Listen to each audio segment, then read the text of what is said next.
Buenos días, gracias por acompañarnos en una nueva transmisión de Aldesa. Les saluda María Morales y el tema que nos reúne en este centro de análisis el día de hoy son las elecciones en Estados Unidos. Estas históricas elecciones presentan particularidades que vamos a detallar a continuación. Para ello, tengo el honor de presentarles a nuestro equipo de analistas conformado por don Eduardo Ulibarri, ex embajador de Costa Rica ante la ONU, don Douglas Montero, director de Aldesa Fondos de Inversión, y Pedro Aguilar, jefe de análisis económico de Aldesa. Pedro, te dejo la palabra para que podamos iniciar. Muchas gracias. Bueno, muy buenos días. Para nosotros, como el Grupo Bursátil Aldesa, nos complace tener este panel de análisis y discusión para un tema que tiene en la mira toda la comunidad internacional, como lo es las elecciones presidenciales en los Estados Unidos, unas elecciones bien particulares, y para eso vamos a desarrollar algunos temas desde cómo hemos llegado hasta aquí, algunos de los principales efectos del estado situacional. Vamos a ir repasando en algunos de los principales temas de campaña y finalmente vamos a cerrar con recomendaciones también para nuestros inversionistas.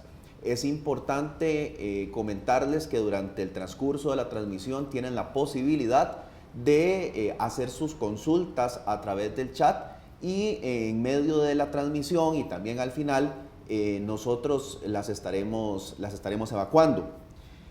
Estas elecciones tienen la particularidad y a manera de introducción de que pues el voto en Estados Unidos funciona diferente a lo que comúnmente estamos acostumbrados en nuestro país. No es a través de el voto directo, sino más bien a través de un voto indirecto donde la gente en cada uno de los diferentes estados va a elegir los miembros de un colegio electoral.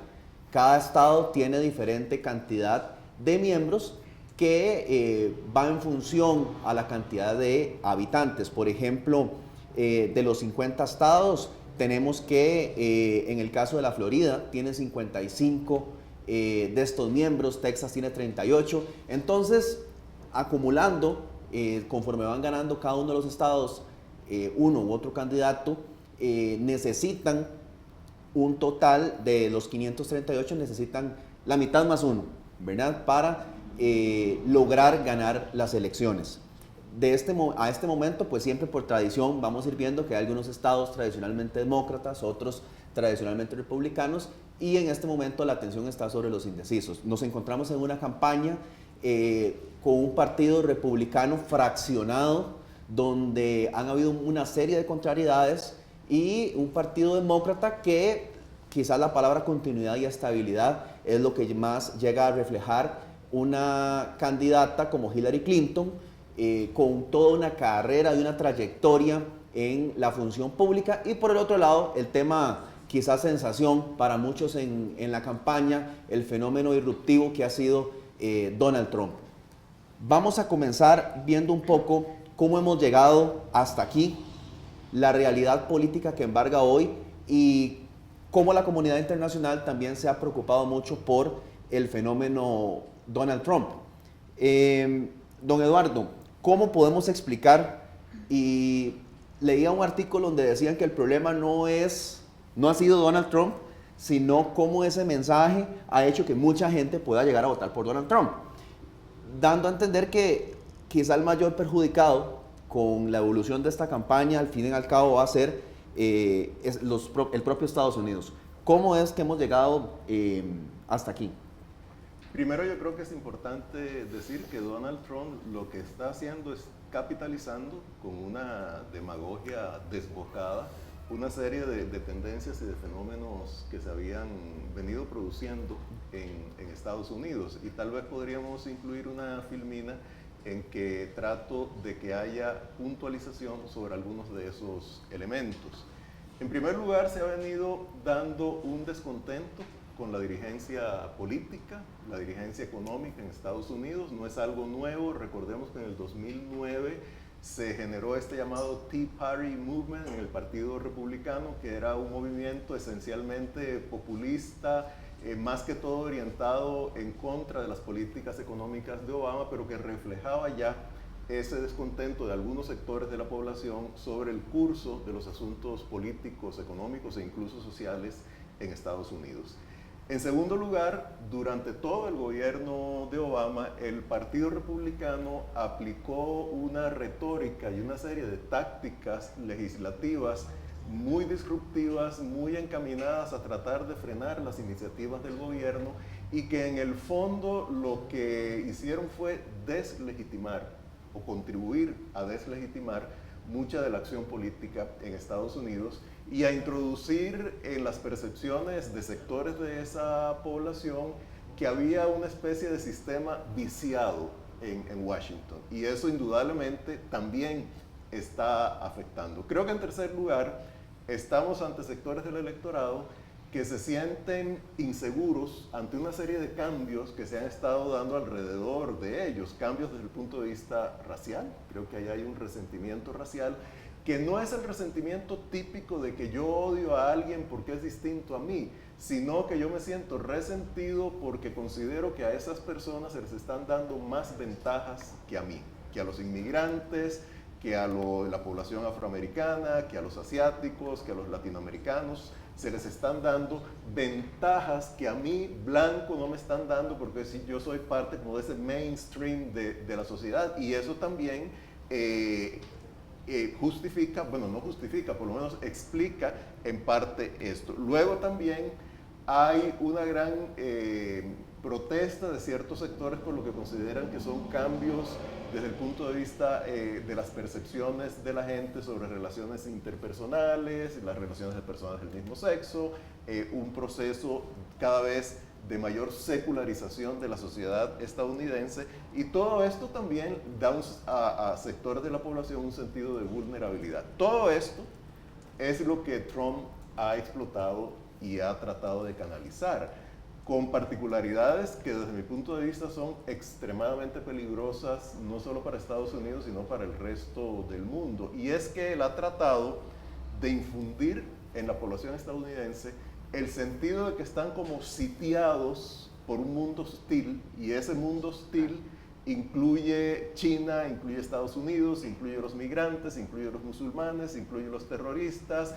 incluye los magistrados liberales de la Corte Suprema de Justicia, incluye a los activistas de los derechos gay, incluye a los activistas de minorías, sobre todo la minoría afroamericana y la minoría latina. Entonces, ese sentido de generar en sectores de la población una especie de desesperación porque están sitiados por el mundo hostil, hace que él se presente como un salvador de una manera muy simplista, por cierto, y además hace que la gente prácticamente eche a un lado el respeto por la verdad y por los hechos y reaccione de una manera absolutamente emotiva, visceral, e incluso cuando la realidad no coincide con lo que Trump dice, lo que él hace es tratar de presentar una realidad paralela, y eso se ha visto, y ya termino, ahora con esta comunicación última del director del FBI al Congreso diciendo que no había encontrado, de nuevo, ninguna razón para recomendar un procesamiento de Hillary Clinton, que entonces Trump lo que dice es que eso es una demostración de que Washington y las élites políticas están sesgadas a favor de Hillary Clinton y en contra de ustedes, ciudadanos comunes y corrientes. Entonces, eso es algo que sí es inédito en la cultura política de Estados Unidos y que ya llegó desgraciadamente para quedarse, por lo menos durante mucho tiempo, aunque pierda Trump. Sí, claro, y hay un fenómeno aquí bien interesante. Ese fenómeno de ese descontento, incluso ese sentimiento de antiglobalización, no es únicamente de los simpatizantes de Trump. En parte representaba a muchos de los demócratas que estaban alineados con Bernie Sanders. Exactamente. Otro tema que deberíamos también de profundizar más adelante es el efecto post-Trump, independientemente si pierde. Exacto. Y la pregunta que salta ahora, antes de pasar un poco a ver los datos económicos, ese mensaje de distorsión de la verdad y de todo está mal, incluso ha sido muy respaldado por teóricos del otro lado del espectro ideológico. Por ejemplo, Paul Krugman, Stiglitz, que han hablado del Estado, estamos muy cerca de un Estado fallido, y ha sido parte de este atento contra la institucionalidad que habla Trump. Pero realmente, y tomando en cuenta lo que ha venido haciendo Obama, ¿qué tan cerca o qué tan lejos podríamos estar hablando cuando hablamos de un Estado fallido en Estados Unidos en medio de esta fractura de un montón de grupos heterogéneos que están con diferentes objetivos? Estamos, creo yo, muy lejos de un Estado fallido en Estados Unidos. O sea, a pesar de todas las distorsiones que se están dando ahora, de los daños objetivos que ya se han producido en el tejido político y social estadounidense, tenemos que recordar que ese es un país que tiene instituciones muy sólidas, que tiene una serie de pesos y contrapesos que limitan, moderan, neutralizan los extremos en las decisiones, o los extremos posibles en las decisiones de sus dirigentes o de sus gobernantes, y eso está ahí, indudablemente eso está ahí, pero se ha deteriorado. Y yo creo que el ejemplo más grave de ese deterioro en lo inmediato es que, a pesar de que llevamos ya prácticamente 6 meses de que uno de los magistrados de la Corte Suprema de Justicia, Antonin Scalia, murió, ha sido imposible reemplazarlo porque el Senado, que está dominado por los republicanos, se ha negado siquiera a iniciar las audiencias para conocer la propuesta de Obama. Se supone que en los próximos años, debido a la edad de algunos magistrados, por lo menos 2 es muy posible que deban abandonar la Corte Suprema de Justicia. Y los republicanos ya han dicho que si gana Hillary Clinton, ellos se van a encargar de que no pueda nombrar a los que ella propone. Entonces estamos, en este caso, sí se ha propiciado un conflicto institucional que es atípico en Estados Unidos, que nos puede llevar a uno de los múltiples síntomas de un Estado fallido, pero yo creo que para calificar a un entorno sociopolítico y económico como fallido, pues tienen que darse una serie de condiciones mucho más dramáticas que en Estados Unidos dichosamente no se dan, pero que se han producido ya daños muy importantes, sin duda, y yo entre esos daños, además del que ya mencioné en cuanto al impacto tan demoledor sobre la cultura política de Estados Unidos, sobre el respeto a la verdad, a los hechos, a una civilidad básica para discutir los asuntos, y al hecho de que estemos ante una elección que no es simplemente decidir entre propuestas políticas distintas, sino entre 2 concepciones diferentes del mundo, de la verdad, de los hechos. Entonces, eso indica que ya ha habido un daño muy importante. También creo que se han producido daños muy importantes, y usted, Pedro, mencionó, porque no solo las corrientes populistas han venido del lado de Trump, aunque ahí son más severas y más peligrosas, sino también del lado de Bernie Sanders y de los sectores de izquierda del Partido Demócrata, contra los cuales Hillary Clinton tuvo que enfrentarse o que competir. Y esa retórica, desde el punto de vista sobre todo de comercial, pues trata de presentar a los tratados de libre comercio, la apertura comercial, la integración al mundo, como los grandes culpables de un deterioro económico que, por cierto, no es tan real, porque más bien la economía de Estados Unidos ha venido recuperándose desde la recesión de 2008 en adelante. Entonces, pero ese es otro efecto. Y si vemos, por ejemplo, el tratado de la Alianza Transpacífica, o el TPP, Trans-Pacific Partnership, que Estados Unidos lo impulsó, incluso que Hillary Clinton lo impulsó como secretaria de Estado. Ahora, no solo Trump, sino ella misma dice que está en contra. Y eso, creo yo, que la única posibilidad razonable que tendría de pasar es si entre la elección y el cambio de gobierno, Obama logra que una mayoría de senadores, en este caso republicanos, voten a favor del tratado. Claro, y eso es parte de una de las mayores preocupaciones, porque tema que más preocupa a los norteamericanos ha sido el tema de la situación económica. Todavía el país no se ha recuperado de los efectos de la crisis financiera. Sin embargo, cuando uno revisa, que lo hacemos acá en Aldesa prácticamente que todas las semanas, los datos de empleo de Estados Unidos, los niveles de crecimiento económico, si bien es cierto, no han sido lo suficiente como tal vez se desearía y va muy de la mano con la dinámica internacional, donde el Fondo Monetario Internacional dice, bueno, el mundo está creciendo muy lento por demasiado tiempo, y dentro de eso se encuentra Estados Unidos, pero cuando uno revisa los datos de empleo y ve que se crean entre 150,000, 170,000 datos de empleo mensuales, cuando uno ve que la misma Reserva Federal está satisfecha y los analistas dicen que hay un mercado laboral robusto, pero de pronto cada vez que salen estos datos, la campaña republicana encabezada por Trump dice que son datos nefastos para la economía, y está haciendo promesas muy significativas en generación de empleo, nos preguntamos, bueno, ¿cómo está el estado situacional en este momento de la economía, a grandes rasgos a nivel macroeconómico, don Douglas? Bueno, buenos días. Tal vez para empezar, Obama recibe una economía prácticamente hecha pedazos, ¿verdad? Producto de una recesión enorme. La crisis financiera llevó a la economía de los Estados Unidos al punto de un abismo que precisamente por los estímulos económicos que aplicaron, pues no se cayó, digamos. Pero era una economía que perdió alrededor de 11 millones de empleos en la crisis. Una economía en recesión con un crecimiento negativo, por debajo del 5%. A Obama entonces le toca entrar, ese gobierno demócrata le toca entrar a tratar de salvar esa economía. Entonces se hacen muchos cuestionamientos sobre Obama, pero yo creo que al final la situación económica sale adelante.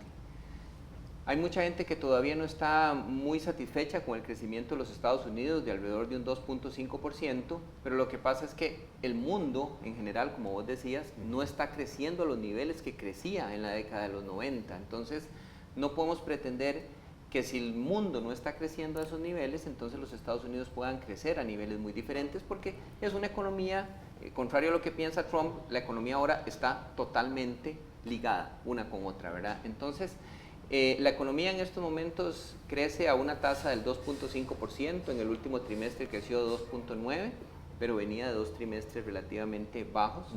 La generación de empleos, como vos decís, es un punto determinante en esto, y tal vez, María, si me ayudas con la filmina que tenemos ahí del empleo, es interesante ver esto, porque nosotros tenemos aquí, como ustedes pueden ver, un gráfico donde vemos cuál ha sido la generación de empleo desde 1989 con George Bush. Se generaron 2.600.000 empleos.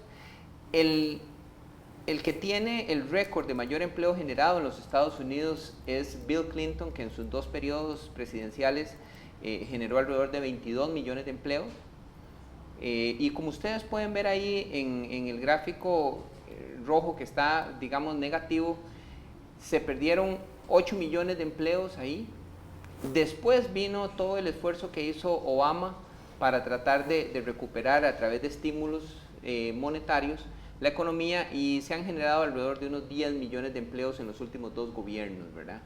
Esto es muy interesante porque de cara a lo que quiera hacer Trump, si gana Trump, digamos que él menciona que puede generar alrededor de 25 millones de empleos en 10 años, si uno ve el crecimiento de la economía actual y el crecimiento de empleos actuales, es muy difícil. Claro que, y más adelante vamos a ver cuáles son sus argumentos para poder generar esos 25 millones de empleos, ¿verdad? Pero viendo este gráfico desde el año 89 hasta el año 2016, esta es la situación del empleo en los Estados Unidos, ¿verdad? Y está muy, muy regular. 200,000 empleos por mes no son suficientes como para que la economía de los Estados Unidos vuelva a crecer a niveles del 3 o 4%. Y tal vez, Douglas, si me permite agregar algo, yo creo que también hay que tomar en cuenta que en los últimos meses el ingreso promedio también ha mejorado de los hogares estadounidenses. Exacto. Y la tasa de desempleo está en un nivel, creo que es 4.9. Lo último, que mejorarla va a ser muy difícil, y desde esa tasa de desempleo tan pequeña, generar 25 millones de empleos, creo que Trump va a tener que traer inmigrantes a Estados Unidos para que puedan hacerse cargo de esos empleos. Definitivamente. De hecho, ahí hay un punto de convergencia bien interesante, porque cuando hablamos de temas económicos, cuando hablamos de generación de empleo, y nos lleva inmediatamente a la retórica proteccionista que ha tenido Trump. ¿verdad? Donde habla de imponer tarifas a los principales aliados comerciales, incluso habla de un 45% de aranceles a China y también niveles bien significativos a México. Entonces, ¿qué impacto nos podrían? Esto me parece que tiene dos impactos bien interesantes. Por un lado, la parte económica, comercial en generación de empleo, que más bien puede ser contraproducente, y ahí pues me gustaría que ustedes nos puedan ampliar, don Douglas. Y por el otro lado, los socios comerciales, evidentemente estamos hablando de China, pues una economía trascendental en el funcionamiento hoy del mundo y también en la configuración geopolítica del escenario global. Entonces, claro, ¿cómo podría entrar todo este tema proteccionista en los mercados, tomando en cuenta que también puede dar pie a cierto tipo de guerras cambiarias y entre otros aspectos? No, eso es muy importante porque, vamos a ver, tal vez en la parte del comercio internacional el mensaje de Trump ha sido totalmente negativo. Vamos a cerrar, ¿verdad? O sea, estamos en un mundo que cada vez se ha ido abriendo más y Trump lo que quiere es básicamente aislarse. O sea, que todo el mundo le compre a los Estados Unidos, pero los Estados Unidos no hagan nada con nadie.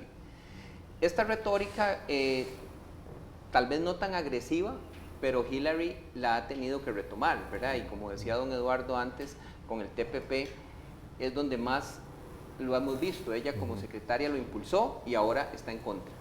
Entonces, ahí en este tema comercial es muy importante tomar en cuenta que los Estados Unidos no pueden aislarse del mundo y que Trump, yo no sé si él está pensando en que él puede solamente decidir que se retira del NAFTA o se retira del CAFTA o de cualquier otro acuerdo comercial, pero lo que es importante aquí es, bueno, ¿qué pasaría si Trump, bajo un gobierno de Trump, decide poner esas tarifas o esos aranceles tan fuertes a los productos chinos?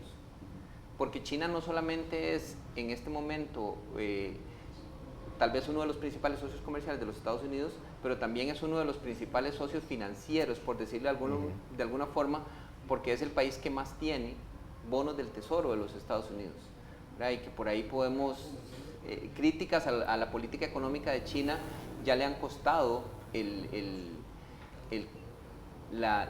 empleo a algunos ministros, secretarios del Tesoro de los Estados Unidos, ¿verdad? Al hablar de que China es un manipulador. ¿Qué pasaría con México, verdad? México es una economía, por ejemplo, solamente ayer cuando el FBI dijo que no iba a presentar cargos criminales contra Hillary, el peso mexicano tuvo una revaluación impresionante. Sí, sí. Entonces, yo creo que todas esas cosas nos llevan a que sí es posible que se dé una guerra comercial en caso de que Trump decidiera autoritariamente implantar este tipo de cosas. No creo que sea así si Hillary gana, ¿verdad? Porque Hillary no ha hablado nada, tal vez contra el TPP sí, ¿verdad? El Trans-Pacific Partnership, pero aquí en Aldesa nosotros pensamos que si Hillary gana, se va a mantener el status quo. Entonces, no vamos a tener una guerra proteccionista, pero sí si gana Trump. Exacto. No, yo coincido totalmente con esa percepción. Y a mí me parece importante apuntar aquí que Trump tiene una concepción del comercio internacional que ya ha sido superada por los hechos. O sea, tradicionalmente el comercio internacional era que algo se producía en un país, todo, y se vendía en otro. Ahora más bien estamos hablando de cadenas de valor. Los automóviles Ford que se producen en México no es que se produzcan 100% en México, tienen una serie de componentes que llegan de Estados Unidos, puede ser que lleguen de Alemania, de Inglaterra, de China, ahí se ensamblan y se mueven a Estados Unidos. Entonces, más que comercio, lo que hay es un ecosistema económico totalmente integrado, que si Trump decidiera, en la eventualidad de que gane, establecer tarifas supuestamente compensatorias de prácticas comerciales indebidas o monetarias, ya sea contra México, contra China o contra cualquier otro socio comercial, el impacto iría mucho más allá del comercio y más bien generaría, creo yo, un gran desempleo en Estados Unidos, porque esa relación con México, con Canadá, en el NAFTA, la relación con China, si bien es cierto, ha afectado negativamente a algunos sectores muy puntuales de la economía estadounidense, lo cierto es también que mayoritariamente ha tenido un impacto muy positivo en mejorar la productividad, mejorar las inversiones, generar incluso precios más bajos de productos importados. Claro. Si Estados Unidos tiene una inflación baja y el poder adquisitivo de la gente está relativamente bien, es porque hay una gran cantidad de productos importados que son sumamente baratos. Así y Estados Unidos puede exportar productos de altísimo valor agregado. Además, las grandes corporaciones multinacionales estadounidenses tienen presencia en todos estos países, México, China, Europa, ni se diga, y otros de Asia y América Latina. Así que aquí no estamos hablando simplemente de que no me gusta que entre la cebolla de México y le voy a poner un arancel, es que estamos hablando de ese ecosistema económico que si se descalabra, va a ser realmente catastrófico, no solo para los mexicanos en este caso, sino también para Estados Unidos. Sí. De alguna manera estamos identificando que en medio de este escenario, por decirlo de alguna manera, los candidatos tienen una similitud, porque Hillary tampoco tampoco ha dado un mensaje pro comercio, sino que más bien es un escenario de continuidad.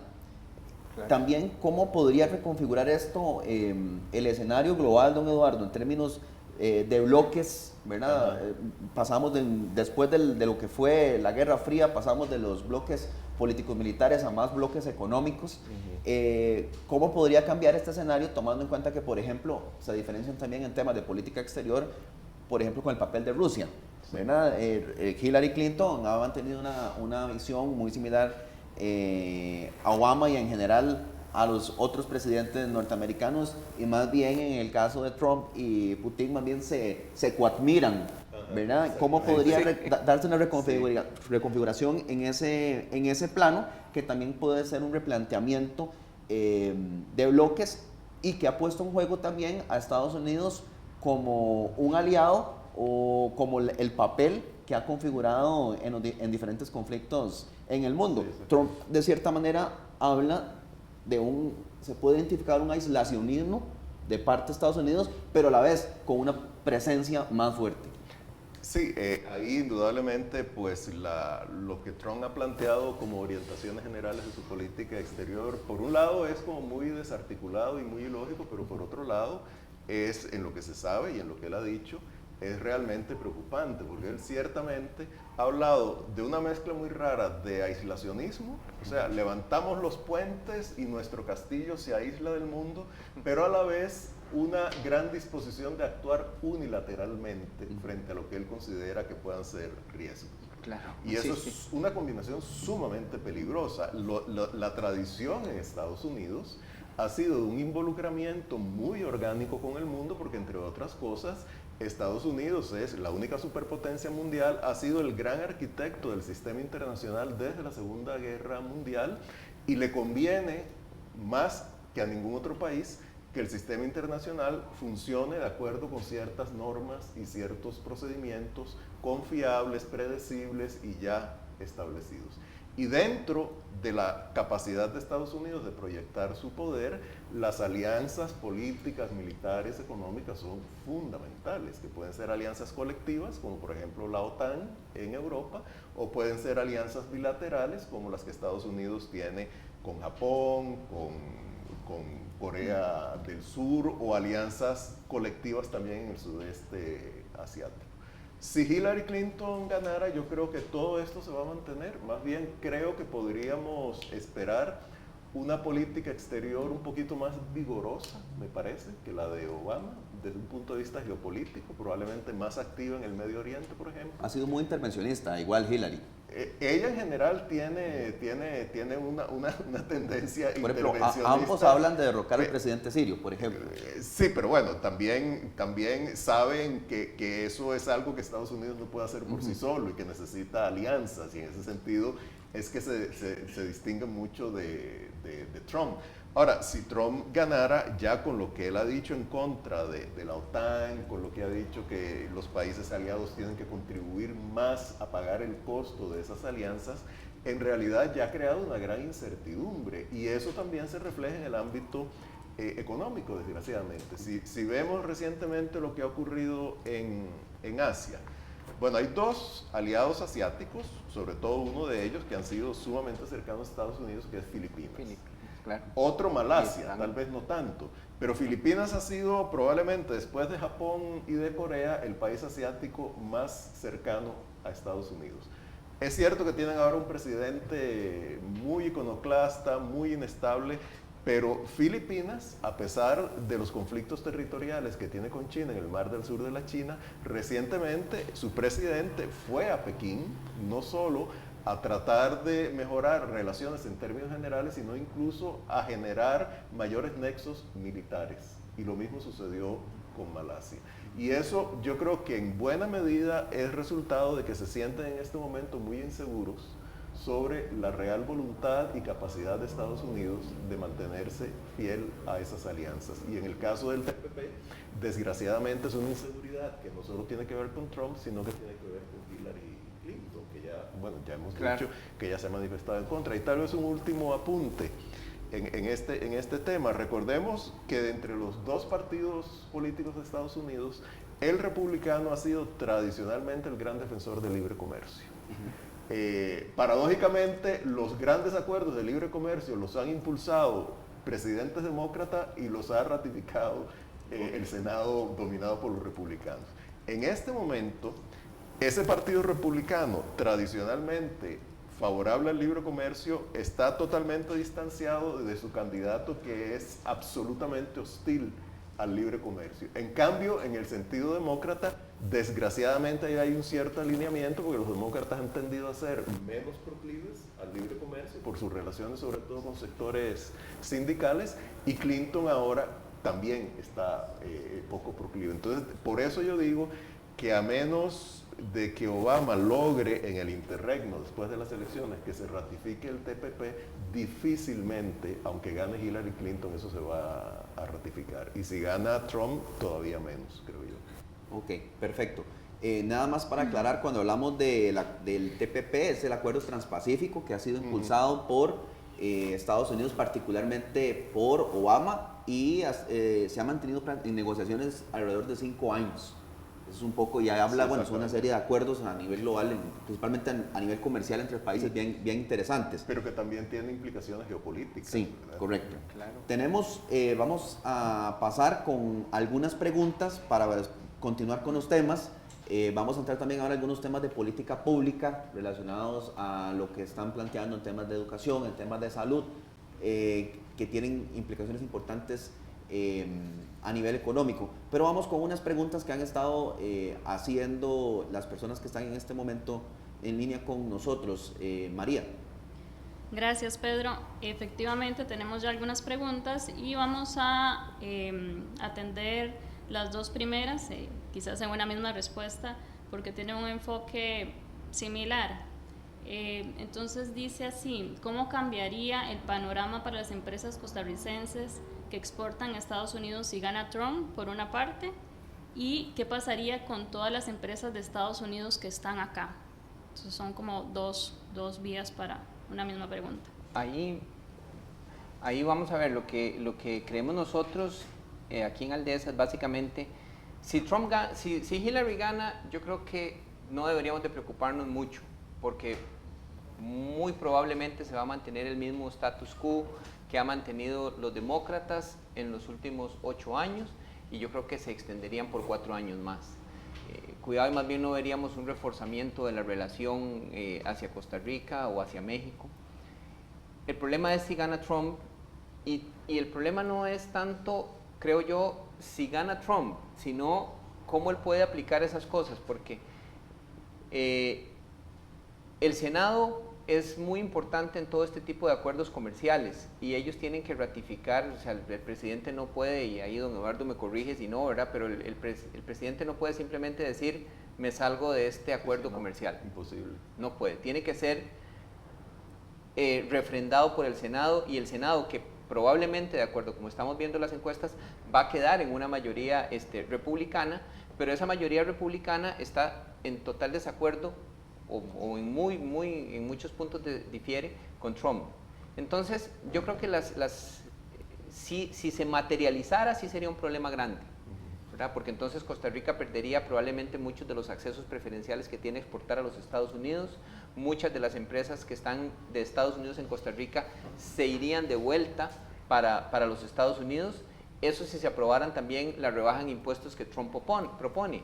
Lo que pasa es que esa rebaja en impuestos también, como les decía, los republicanos que están en el Senado no se dejan llevar tanto por la retórica de Trump, y es muy difícil rebajar los impuestos del 39% al 15%, ¿verdad? Eso le resta un montón de ingresos al gobierno y Trump no está diciendo por dónde espera llevar esos ingresos. Entonces yo creo que solo si se materializara un gobierno de Trump y se materializaran esas amenazas, Costa Rica o las empresas deberían verse afectadas. Si no es así, yo creo que no vamos a tener una gran afectación en términos de empleo y en términos de que se nos vayan empresas de Costa Rica. De hecho, nada más para acotar que ahí el impacto a mediano a largo plazo sería bien representativo.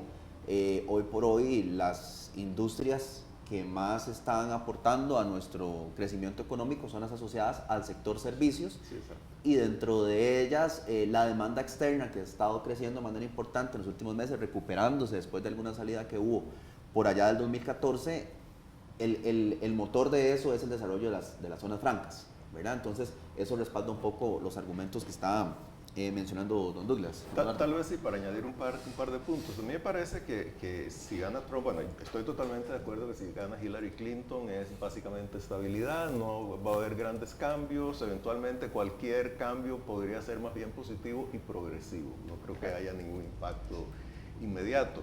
Si ganara Trump, a mí me parece que el impacto que se podría dar más sensible para las empresas costarricenses que exportan a Estados Unidos es si ese triunfo de Trump conduce a una recesión en Estados Unidos, y entonces la demanda en Estados Unidos se reduce y eso afecta a las empresas eso es un muy buen punto. costarricenses.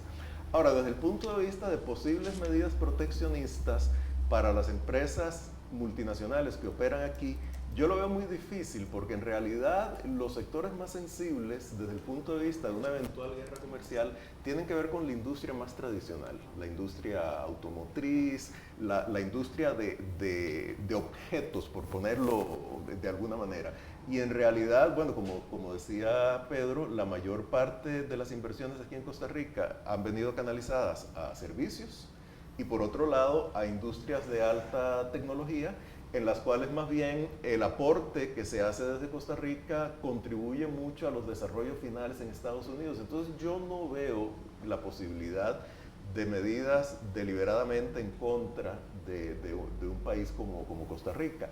Sin embargo, también hay que estar alertas a que dentro de esa retórica tan exagerada de Estados Unidos, pues de pronto el tratado del CAFTA, el Tratado de Libre Comercio entre Centroamérica y Estados Unidos, pueda ser un objeto también de ataque. Dichosamente, somos tan pequeños que esa hostilidad no se dirige hacia nosotros, sino hacia los grandes jugadores, que en este caso, por lo menos desde el punto de vista de Trump, son México y China. Ahí, perdón, don Eduardo menciona un punto que es importante, ¿verdad? Si el triunfo de Trump se materializa,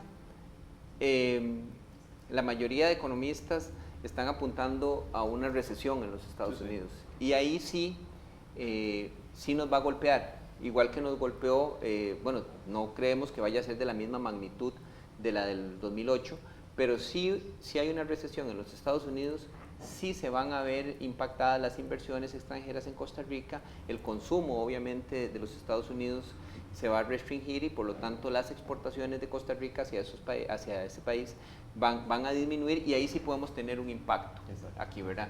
Pero inmediatamente el impacto de si Trump gana sobre las empresas costarricenses no lo vemos siendo un impacto fuerte en ningún momento. Tenemos más preguntas. María, por favor. Muy relacionado con el tema que estamos conversando, nos preguntan que si gana Trump, si este puede cumplir su promesa de eliminar los tratados de libre comercio. Don Eduardo. Desde mi punto de vista, eliminarlos no, porque como ya mencionó Douglas, eso es algo que pasa por el Senado y en el Senado no va a haber una cantidad ni siquiera cercana a una mayoría para eliminar algún tratado de libre comercio. Sin embargo, si es posible que el Ejecutivo unilateralmente, si declara, por ejemplo, que hay una manipulación monetaria de China, o si declara que hay prácticas comerciales indebidas por parte de México, pueda tomar medidas compensatorias. Eso es lo que yo vería como más peligroso, más riesgoso en este momento. Pero eliminar los tratados de libre comercio no, porque ya lo comentamos, la mayoría de los republicanos que van a estar en el Senado han sido tradicionalmente partidarios del libre comercio. Las grandes empresas estadounidenses que han sido tradicionalmente también favorables al Partido Republicano, no necesariamente a Trump, tienen mucho que perder si el libre comercio se ve afectado. Entonces eso yo no veo que sea un riesgo. No, yo tampoco. Y además de eso, hay un distanciamiento del Senado. Bueno, en realidad creo que hay un distanciamiento de toda la maquinaria republicana del candidato, ¿verdad? Paul Ryan, que es el líder de la mayoría, más bien hace unas semanas dijo, no voy a apoyar más los mitines a favor del candidato presidencial y me voy a concentrar en mantener la mayoría republicana en el Senado. Entonces yo creo que eso demuestra que si en el eventual caso de que Trump ganara, yo creo que el Senado no le va a permitir hacer eso, ¿verdad? Y esas medidas compensatorias que dice don Eduardo sí podrían darse, ¿verdad? Y ahí es donde se puede generar un riesgo de que yo puedo tirar una piedra, pero no sé si me van a devolver 3 o 4, claro, ¿verdad? Y ahí es donde entonces podríamos entrar en una situación global un poquito más complicada. Podría haber una guerra comercial y eso sería sumamente peligroso. Totalmente. Tenemos una pregunta más. Claro, para darle continuidad al tema, precisamente nos pregunta don Carlos Paniagua si podemos referirnos a la tendencia en la lucha por los 34 puestos en el Senado. Bueno, tal vez sí, con mucho gusto. Para aclarar un poco, el Senado tiene 100 miembros, de los cuales se elige un tercio cada 2 años. En esta oportunidad son 34.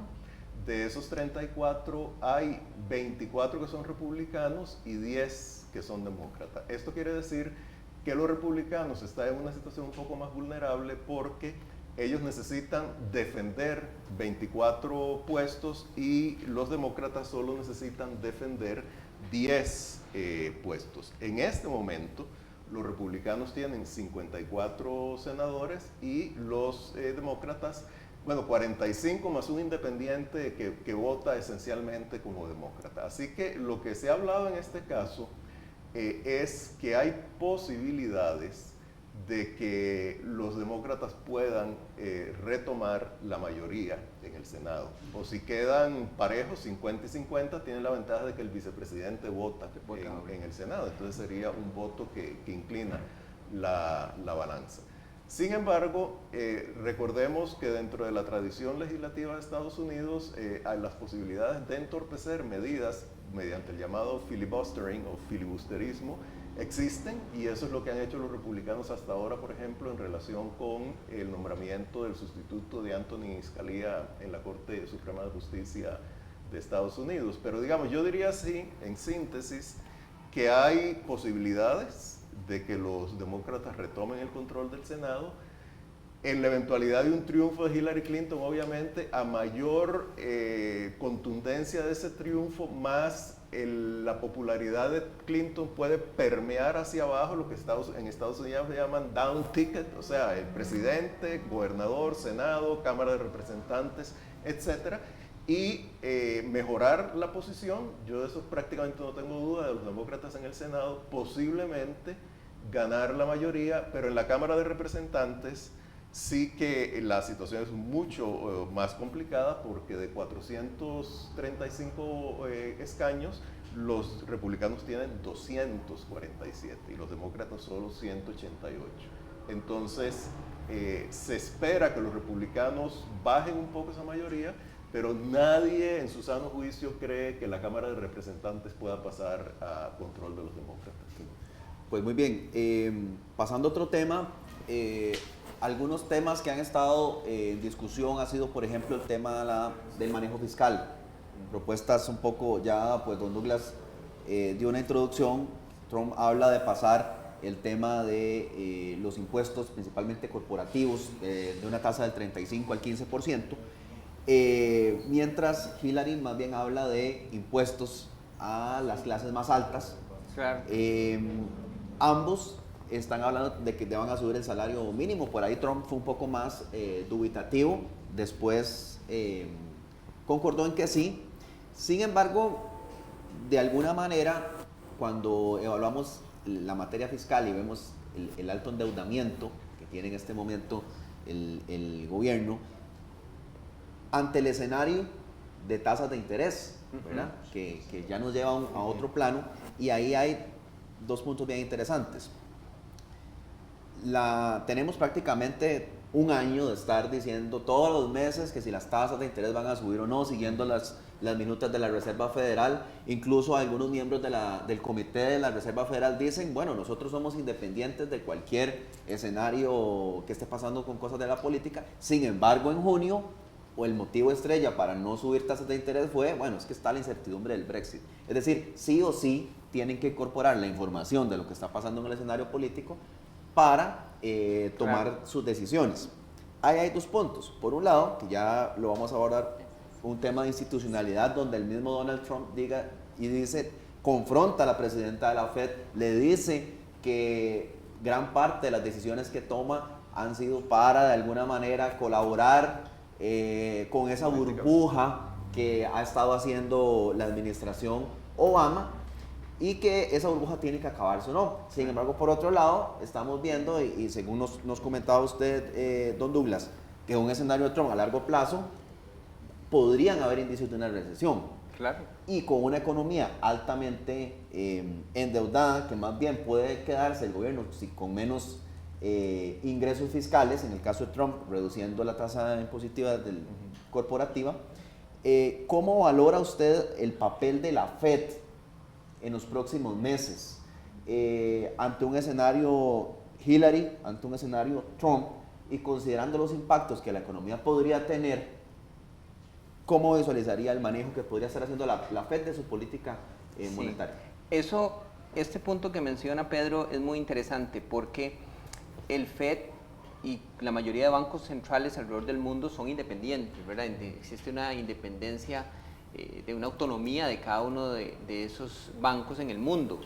Pero Trump esta vez se ha dedicado a cuestionar a todo el mundo, y dentro de esos cuestionamientos el Fed ha salido mojado, y Janet Yellen en particular. Esto para mí es muy grave, porque si un triunfo de Trump, para mí, y creo que es lo que hemos analizado aquí en Aldesa, llevaría probablemente a una renuncia de Janet Yellen anticipada. Janet Yellen se le acaba su periodo en el FED en el 2018, pero ha recibido demasiada crítica de parte de Trump, diciéndole que ella está manteniendo las tasas artificialmente bajas, y todo lo ha mantenido artificialmente bajas simplemente para que Obama le vaya bien en estos dos periodos. Entonces, muy probablemente ella saldría. ¿Qué pasa ahora? ¿A quién nominarían para ser presidente del FED? O sea, eso genera un nivel de incertidumbre en el mundo, claro, que ni me gustaría pensar en los niveles de incertidumbre que se generarían y la volatilidad que tendrían los mercados de las monedas, los mercados de bonos, los mercados bursátiles alrededor del mundo. Porque Janet Yellen y el equipo que está en el FED han tratado de mantener una política económica muy acorde. Como vos decías, no nos podemos aislar del mundo, hay eventos que tenemos que considerar aunque no queramos. Entonces, yo creo que es muy complicado si Trump gana y sigue con esos ataques al FED. Si Hillary gana, yo creo que deberíamos de esperar un aumento en tasas de interés. Yo me imagino que el FED, habiendo confirmado ya un gane de Hillary, y todo se va a mantener muy probablemente igual, entonces en la próxima reunión de diciembre, creo yo, y eso es básicamente lo que hemos analizado aquí en Aldesa, el FED probablemente tendría las puertas abiertas para decir, ok, con una tasa de desempleo del 4.9, con una generación de empleos de alrededor de 200 y pico de mil por mes, podemos hacer un incremento de nuevo de tasa de interés. Eso no quiere decir, ¿verdad?, que vayan a seguir con incrementos todos los meses o cada reunión del FED, ¿verdad? Pero sí, muy probablemente, si gana Hillary, deberíamos de esperar un aumento de tasa de interés en diciembre, y si gana Trump, deberíamos de esperar un nivel de riesgo enorme en los mercados bursátiles.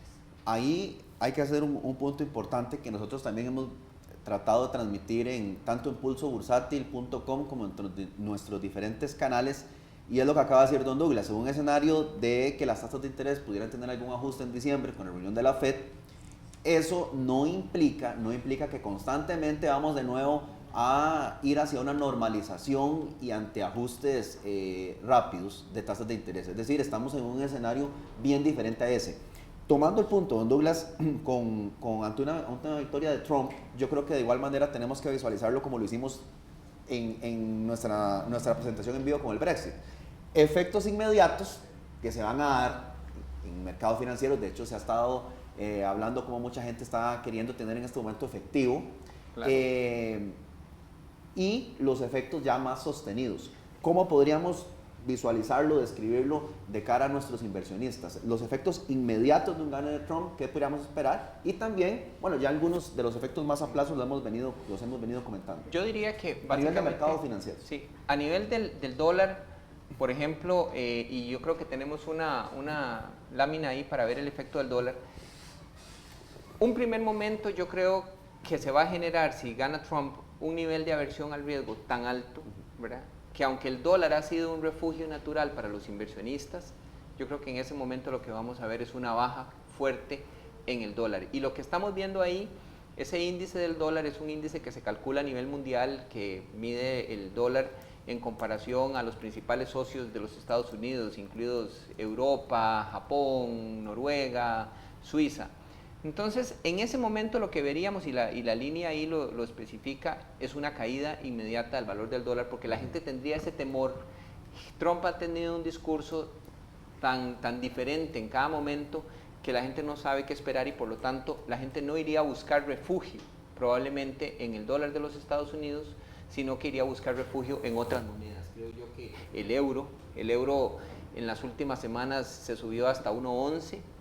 Hoy más bien ya devolvió un poquito porque existe la posibilidad de que Hillary gane. El franco suizo también se revaluó un poquito. Yo creo que el otro en efecto lo veríamos, y creo que tenemos una lámina ahí también para lo que es el S&P. Los mercados bursátiles las últimas semanas han caído, tuvieron la peor seguidilla de caídas desde 1980 más o menos. Entonces, eso refleja la incertidumbre que hay en el mercado sobre un posible gane de Trump. Y yo creo que si Trump ganara, si mañana a las 7 de la noche, cuando se empiecen a dar los primeros reportes, Trump gana, yo creo que vamos a ver los futuros y los mercados asiáticos son los primeros que van a reaccionar a eso con una volatilidad enorme y con una baja interesante en los mercados, ¿verdad? Eso, y muchas veces la gente que nos escucha lo que quiere saber es, bueno, ¿y los bonos ticos, eso qué les va a pasar? ¿O a Costa Rica qué les va a pasar? ¿Verdad? Yo creo que muy probablemente veríamos una caída también en los bonos de los Estados Unidos, en los bonos del Tesoro, y los mercados emergentes probablemente se van a ver más golpeados con un gane de Trump. Entonces nosotros veríamos una devaluación más fuerte en el peso mexicano, veríamos una caída en los valores de las monedas latinoamericanas, una caída de los precios, ¿verdad? Y consecuentemente los bonos de Costa Rica también se verían incluidos ahí. Ese es un efecto inmediato, ¿verdad? Y no es que queramos aquí generar un temor. Porque ni que necesariamente se va a mantener. No, exactamente, o sea, el efecto inmediato es una caída, pero todo lo que cae después vuelve a subir, y así lo hemos visto en los mercados financieros. Vean, cuando lo hicimos con el Brexit, nuestro análisis era que en un primer momento iban a caer, pero después las cosas volvieron como a la normalidad cuando la gente comienza a ajustarse. Entonces, podrían caerse esos mercados, ¿verdad? Si gana Trump, que más bien yo creo que lo que estarían generando es una oportunidad de compra, ¿verdad? Porque luego, muy probablemente, los mercados se van a ajustar a un nivel o más bien tenderían a devolver esas pérdidas que tendrían y habría una oportunidad ahí más bien de compra, creo yo. Ok, pues bueno, esas son siempre inquietudes importantísimas que la gente tiene y de cara a los inversionistas, ¿verdad? De hecho, nosotros en Aldesa, parte de lo que hemos venido analizando es que en medio de tanta incertidumbre, tantos riesgos globales, los rendimientos que ofrecen muchos productos, mercados emergentes, entre otros, no compensan los riesgos asociados a ellos. Por eso hemos venido en una postura, pues siempre evaluando y de la mano con nuestros inversionistas, recomendando mucho el mercado local, recomendando mucho lo que es el mercado local, en productos de renta fija, tanto en colones como en dólares. Y retomando el punto de la FED, que creo que es fundamental, claro, eso es el futuro de qué va a pasar con el manejo de la política monetaria y la independencia.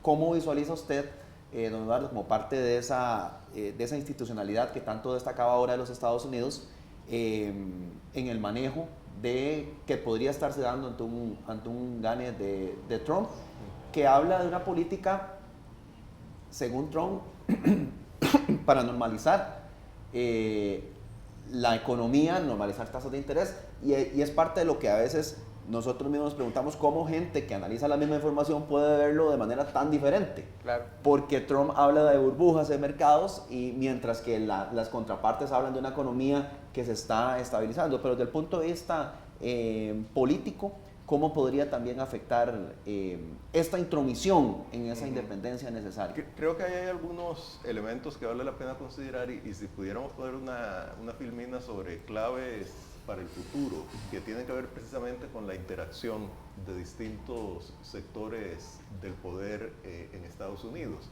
Yo creo que primero hay que decir que uno de los grandes elementos que caracterizan a Estados Unidos como república es la independencia de los poderes y los pesos y contrapesos que se han establecido en ese sistema, en esa república, digamos, ejemplar en tantas cosas y también con una serie de problemas. Pero a mí me parece que un punto de partida que vale la pena tomar en cuenta es que esos pesos y contrapesos son mucho más eficaces y más robustos de cara a la política interna, porque estamos hablando de un Estado federal con gran autonomía de parte de los respectivos estados, con un sistema judicial que hasta ahora ha sido muy robusto, aunque desgraciadamente se ha estado vulnerando últimamente y Trump seguiría en ese proceso. Y entonces la capacidad de un presidente o del Poder Ejecutivo de definir líneas políticas internas no es tan grande.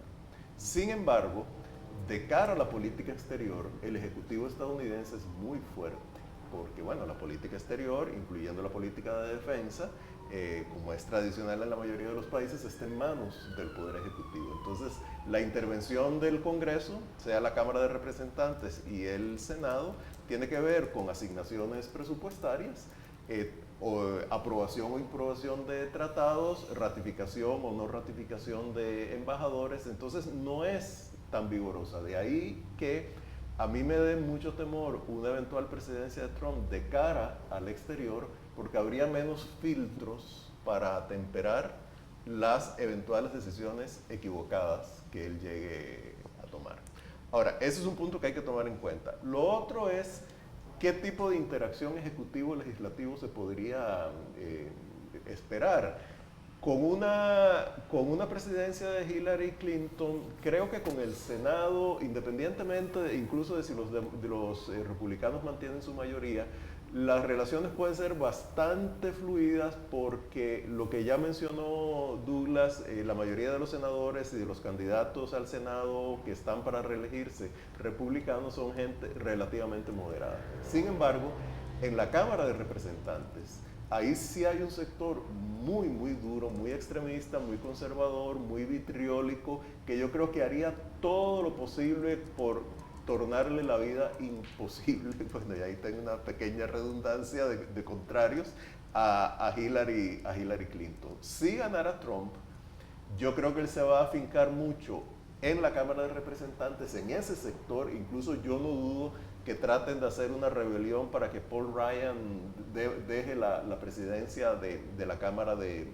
Representantes, y que sí va a tener que negociar más con el Senado. El otro elemento fundamental tiene que ver con los reemplazos en la Corte Suprema de Justicia. Ya de eso hemos hablado. La Corte Suprema de Justicia hasta ahora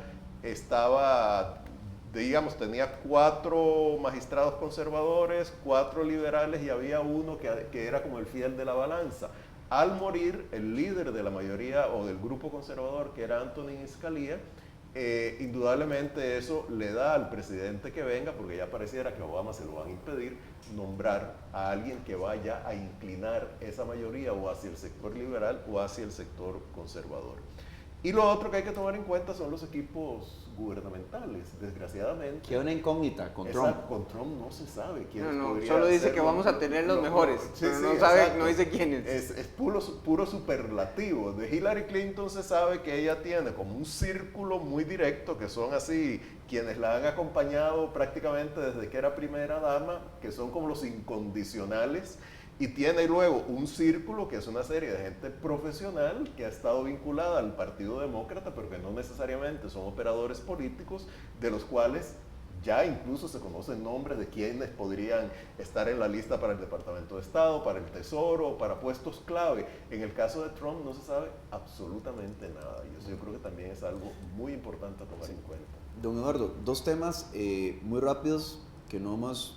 Algunos tal vez, bueno, el tema de la migración lo tocamos muy rápido. Evidentemente se ha hablado mucho de lo que quiere hacer Trump de manera de enfrentar el problema con los migrantes, no solo con la comunidad latina, sino ha hablado incluso de prohibir ingresos musulmanes en Estados Unidos. Sin embargo, bueno, cuando uno ve lo que ha venido haciendo el gobierno Obama, que incluso ha tenido récord de deportaciones, ¿verdad? Hillary Clinton, por un lado, habla de buscar una reforma un poco más integral. Sí, ahí mucha gente tiene dudas si eso realmente es cierto. Y el segundo punto, muy rápidamente, que también es parte de ese paralelismo que quiere hacer Trump, es en temas ambientales, ¿verdad? Por un lado, más bien, los demócratas han seguido con la línea, tratando de alinearse a acuerdos, y Trump más bien se pone aparte y hasta ha hablado de que no está de acuerdo con el Pacto de París. Muy rápidamente esos 2 puntos. Sí, bueno, no solo que no está de acuerdo con el Pacto de París, sino que lo va a denunciar. Y además, él atribuye todo lo que se ha demostrado fácticamente sobre los efectos del cambio climático y sobre la contribución humana a esos efectos del cambio climático como si fuera parte de una especie de conspiración internacional dirigida por los chinos para evitar que la economía de Estados Unidos crezca más. Entonces es parte de esa realidad paralela a la que él acude con tanta frecuencia. Yo creo que si él gana, indudablemente la industria de los hidrocarburos se va a ver beneficiada, porque él está a favor del carbón, del petróleo, de todo. No es que Hillary Clinton esté en contra, pero digamos que le daría preferencia a las energías limpias, como está ocurriendo en tantos otros países, y que además Estados Unidos tiene una capacidad de desarrollo tecnológico que le permitiría ser líder en tecnologías limpias y generar un sector económico vigoroso. Pero allá hay un problema serio, y con las migraciones, yo creo que no debemos perder de vista que, de nuevo, las migraciones como el libre comercio ya no es simplemente que alguien se va de un país a otro, por lo regular hay flujos. Recordemos que ya Costa Rica no solo recibe migrantes nicaragüenses o centroamericanos, sino que hay migrantes extracontinentales, haitianos. Entonces, una política migratoria más restrictiva o totalmente de rechazo por parte de Estados Unidos, no dudo que exacerbe ciertos problemas migratorios que nosotros estamos teniendo. Y Hillary Clinton, efectivamente, se ha hablado de una reforma migratoria, no ha dado muchos detalles, pero probablemente sería una reforma para permitir que personas que han pasado varios años en Estados Unidos puedan legalizarse y emprender así una ruta hacia eventualmente una residencia oficial y hasta la ciudadanía futura. Ok, perfecto. Bueno, ya casi nos preparamos para el cierre. Vamos a tener tal vez un espacio de unos 2-3 minutos para que ustedes amplíen lo que les parece más interesante a nuestro panel. Don Douglas, también me gustaría que se pudiera enfatizar un poco, porque cuando uno analiza esa realidad económica con cierta estabilidad, en recuperación de la economía, que se enfrenta ante una gran pregunta en el caso que llegara a ganar Trump, algo que usted ya mencionó y es el tema de los impuestos, el tema de cómo vamos a financiar todo lo que queremos hacer. Pero entonces, ¿a qué mundo nos estamos acercando? Realmente también cuando Trump habla de una burbuja en el mercado, muchos también hemos estado esperando que ocurra algo que normalice lo que consideramos que lo que uno en la jerga llama que hay algunos productos, algunos bonos que están muy caros, ¿verdad? Entonces uno dice, bueno, tiene que pasar algo que venga a ajustar esto, sí, y que haga oportunidades de compra, ¿verdad? Eso es por un lado. Por el otro, ¿cómo visualizaría entonces usted el escenario a futuro? Yo creo que ya fue bastante amplio en corto plazo, donde estaríamos teniendo efectos inmediatos, pero que se suavizarían en el tiempo. Eso es muy importante de cara a nuestros inversionistas, que es un mensaje de calma, por un lado. Por otro lado, hemos hablado de que hay una serie de elementos peligrosos, pero que no necesariamente, principalmente en materia comercial, dependen de forma inmediata, en este caso, del presidente. Pero, ¿qué podríamos estar esperando en las próximas semanas ante todo el escenario? Y de nuevo, lo que usted considere más relevante. Ahí, a mí me parece que es muy importante porque el mensaje, como vos decís, de Trump ha sido de que estamos en medio de una burbuja y que el FED ha mantenido esa burbuja, que ha sido el carbón para esa hoguera, ¿verdad? Y hay miembros del comité de la FED que han querido ajustar tasas, que en el argumento implícitamente se da a entender algo similar. Claro, lo que pasa es que inclusive estas personas que han estado miembros del comité y algunos otros economistas que no han estado tan de acuerdo en que se mantengan las tasas bajas, de ninguna manera piensan que eso es por una manipulación política, ¿verdad? Ahí hay que hacer una salvedad importante, porque Trump dice que todo eso ha sido por una manipulación política. Pero más allá de eso, hay dos temas que son importantes. Tanto Hillary como Trump quieren hacer una inversión importante en infraestructura. 275 mil millones de dólares habla Hillary, 500 mil millones habla Trump. Pero ninguno ha dicho de dónde va a salir esa plata. Exacto. O tal vez Hillary ha sido un poquito más específica diciendo que va a aumentar los impuestos y que podría alcanzar hasta $1 trillón en impuestos, ¿verdad? Pero más bien por el otro lado, Trump lo que quiere hacer es bajar los impuestos. Entonces, si estamos en una economía con tasas bajas, si estamos en una economía que está creciendo pero muy poquito, que es un 2.5%, ¿de dónde vamos a coger los fondos? Los Estados Unidos se acercan a algo que en los últimos años hemos estado ampliando, que es el techo de la deuda, ¿verdad? Si Trump baja los impuestos más de un 50%, y además de eso quiero hacer una inversión de 500 mil millones, ¿de dónde vamos a sacar o de dónde va a sacar los Estados Unidos ese dinero? Probablemente vía emisión de bonos. Si lo hace vía emisión de bonos, entonces los rendimientos en este momento, y tal vez podemos ver un gráfico que tenemos ahí sobre rendimientos en bonos de los Estados Unidos.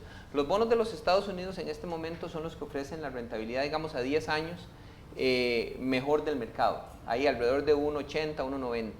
Sin embargo, si vemos los bonos de los otros países, digamos Suiza anda con rendimientos negativos. Alemania anda con rendimientos negativos. Japón anda con rendimientos negativos. Eso lo que nos dice desde el lado de las inversiones es que la gente tal vez no está buscando tanto rentabilidad, sino refugio, seguridad. ¿Y qué seguridad van a encontrar en los Estados Unidos, que han sido tradicionalmente ese refugio, si vamos a tener un gasto magnificado, una reducción de impuestos enorme que va precisamente a aumentar el riesgo de los Estados Unidos como país? Entonces, más bien, los ahorrantes lo que harían, o los grandes fondos de inversión en el mundo, es moverse hacia otros países. Eso sí generaría hacia futuro un deterioro en los precios de los activos, ¿verdad? Porque si vamos a tener un gobierno de Trump, como les repito, bajando impuestos, aumentando el gasto público, entonces van a tener que irse a financiar con bonos. Y la deuda de los Estados Unidos ya de por sí es inmensa.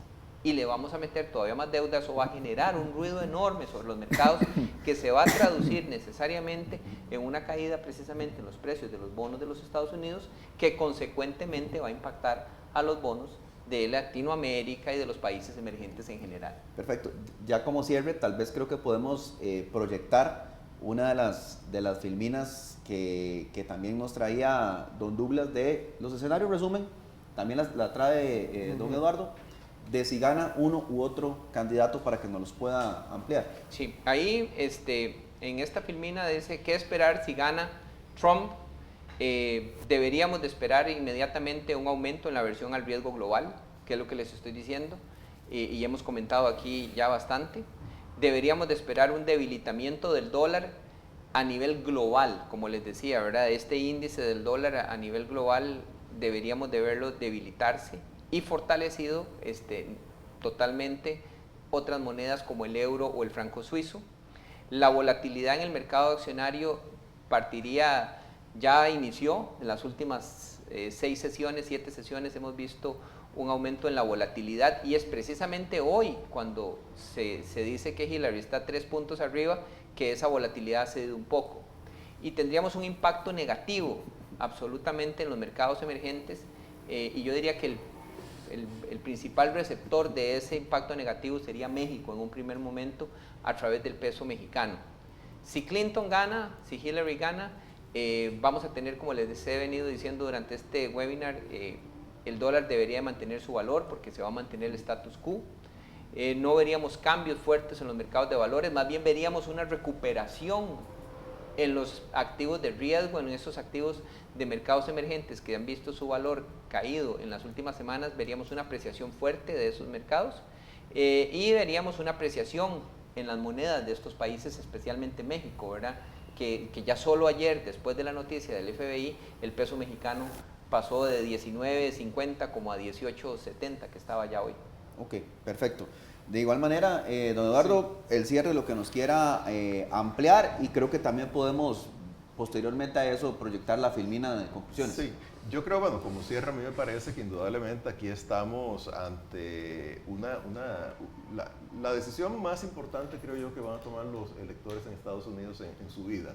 Nunca ha habido dos propuestas tan radicalmente distintas y una de ellas tan alejada de la realidad y de la normalidad política y de los fundamentos básicos de la democracia estadounidense como ahora. Entonces, en ese sentido, estamos ante una elección sumamente crucial para Estados Unidos y por ende para el mundo y claro que también para Costa Rica, porque no olvidemos que Estados Unidos es nuestro gran aliado, nuestro gran mercado y nuestra gran fuente de inversiones. Así que lo que le pase a ellos va a tener un impacto muy importante sobre nosotros, para bien o para mal y con grados, obviamente.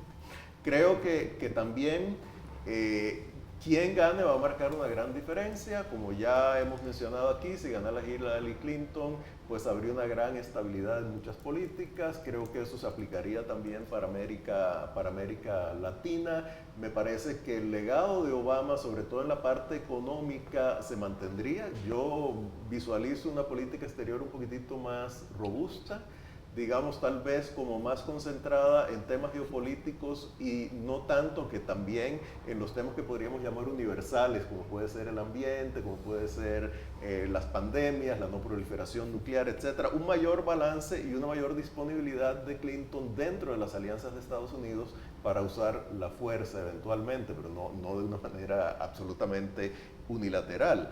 Creo que también si ganara Clinton, cualquier cambio que se produzca va a ser gradual, no va a haber ningún tipo de cambio traumático, va a haber un respeto a las alianzas, la reforma migratoria estaría a la vista, obviamente para eso se necesita el apoyo del Congreso estadounidense y ahí estaría obligada a una gran negociación.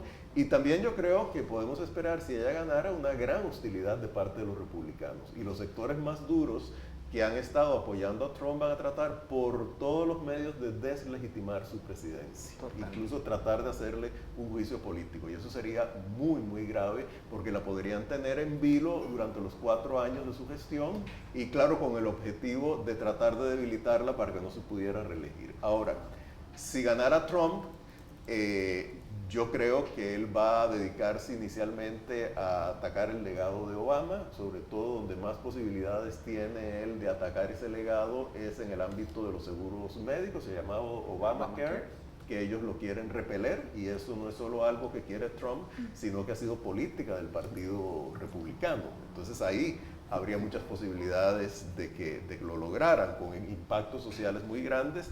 Creo que también va a haber una gran crispación de los procesos políticos en Estados Unidos. Ya de por sí están bastante crispados y eso tendería a empeorar. Las alianzas internacionales de Estados Unidos se van a debilitar, y esa incertidumbre de la cual ya Douglas habló en detalle sobre el ámbito económico, indudablemente también se proyectaría sobre el ámbito político y el ámbito militar, y bueno, y los tratados de libre comercio. Estoy seguro de que habría un repunte del antiamericanismo, digamos, los sectores de izquierda populista en América Latina se frotarían felices, las manos, indudablemente, porque les daría de nuevo munición. Más bien en el caso de Obama ha habido una especie de reencuentro con Estados Unidos como un líder no solo económico, político, militar, sino también un líder de símbolos, de lo que el llamado soft power. Entonces yo creo que todo eso, y habría un gran desdén por el ambiente de parte de Trump. Así que creo que los efectos serían muy diferentes, y yo pues espero que incluso si gane Trump, el sistema político estadounidense sea suficientemente sensato y eficaz para evitar los peores extremos de los cuales él estaba hablando recientemente. Ok, perfecto. Bueno, ya estamos casi cerrando. Creo que tenemos una última pregunta. Le vamos a dar el pase a María.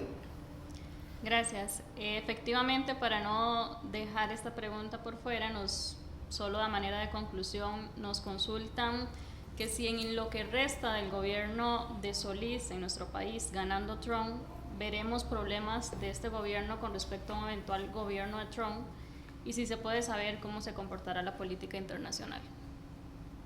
Bueno, yo no creo que por el hecho de estar don Luis Guillermo Solís en la presidencia vaya a haber ninguna diferencia en cuanto a la actitud de Trump a Costa Rica. O sea, eso no creo sinceramente que sea significativo. A mí me parece que cualquiera sea el gobierno de Costa Rica, Estados Unidos es, como ya comenté, nuestro principal aliado en todo sentido, y tenemos que tratar por lo menos de hacer el control de daños si gana Trump. Si ganara Hillary Clinton, pues la cosa sería diferente.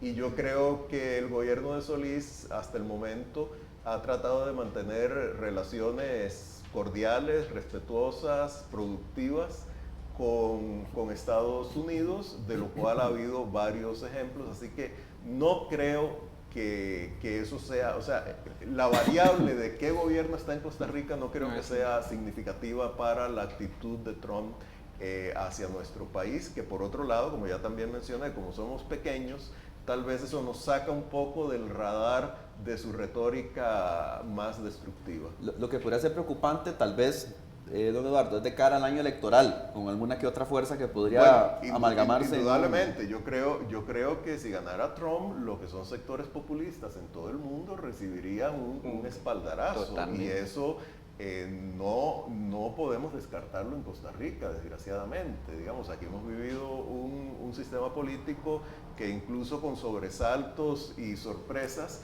sin embargo, ha resultado en general en gobiernos que por lo menos respetan el marco básico de la institucionalidad. Si hubiera un repunte populista, o no un repunte porque nunca ha existido, si hubiera un nacimiento del populismo en Costa Rica, eso sería muy grave, e indudablemente un triunfo de Trump pues propiciaría eso, no solo aquí, sino en todo el mundo, y en Europa la situación es todavía más seria. Sí, claro. Don Douglas, ¿algo que quiera agregar por el lado de manejo de principales líneas ya más relacionadas a la parte de variables macro, con relación a la pregunta para cerrar? Básicamente, para cerrar, lo que tendríamos que decir nosotros de los análisis que hemos hecho aquí en Aldesa es, bueno, el impacto en Costa Rica económico tendríamos que verlo en el largo plazo si gana Trump, ¿verdad? No es nada que pudiéramos ver inmediatamente. Sí podríamos ver en un primer momento, si gana Trump, por todo el aumento en el riesgo mundial que se va a dar, tal vez podríamos ver a un inversionista costarricense buscando un poco de refugio en el dólar, que aunque hemos dicho que a nivel global pudiera ser que eso se devalúe, pero en Costa Rica tradicionalmente ante una situación de incertidumbre hemos buscado refugio en el dólar, y ese dólar básicamente lo que hacemos es comprar bonos costarricenses, porque los bonos costarricenses están menos expuestos a esos vaivenes que vamos a ver internacionalmente. Nada más para cerrar, sí creemos que si Trump gana va a haber un nivel de riesgo muy alto, porque a los mercados no les gusta la incertidumbre, ¿verdad? Y el mensaje de Trump, si bien ha sido muy claro en cuanto a comercio, ha sido muy disperso en otras variables que van a generar un nivel de incertidumbre grande en el mundo, que va a propiciar probablemente en los primeros días y se extendería por algunas semanas una volatilidad fuerte en los mercados financieros. Y de nuevo, esto mantendría de manera independiente la mayoría de objetivos que consecuentemente ha venido haciendo, en este caso, en el caso costarricense, Banco Central, con la consecución de sus principales metas. Vamos a cerrar de esta manera la transmisión agradeciendo la sintonía, las preguntas, agradeciéndole a don Eduardo Ulibarri por su participación, a don Douglas Montero. Gracias. Recordarles que nosotros acá en Aldesa vamos a estar durante las próximas horas, días y semanas analizando esto. Mañana es un día bien importante, vamos a estar informando de manera importante cómo se están comportando los mercados, y también una vez que se tengan los resultados a evaluar esto que hemos estado pronosticando, sobre todo con el objetivo de darle las recomendaciones del caso a nuestros inversionistas, y que se tomen pues, las mejores decisiones, o que no se tomen ninguna decisiones sobre sus inversiones y sobre el manejo de sus diferentes activos. A través de Pulso Bursátil nos pueden encontrar, pulsobursátil.com, y también Pulso Bursátil, que estamos en los diferentes canales, principalmente en el Facebook, donde en algunas horas va a estar disponible este webinar para que sea de fácil consulta para todos. De nuestra parte, pues es todo, María, muchas gracias. Muchas gracias. Muchas gracias. Gracias a ustedes, Pedro, por tu excelente moderación, a don Eduardo Ulibarri, quien es ex embajador de Costa Rica ante la ONU, y a don Douglas Montero, que es director de Aldesa Fondos de Inversión. Como lo decía Pedro, vamos a seguir a través de nuestros canales dándole seguimiento a este tema, y desearles con esto que tengan un buen día, y muchas gracias por su compañía y permanencia hasta este momento. Gracias.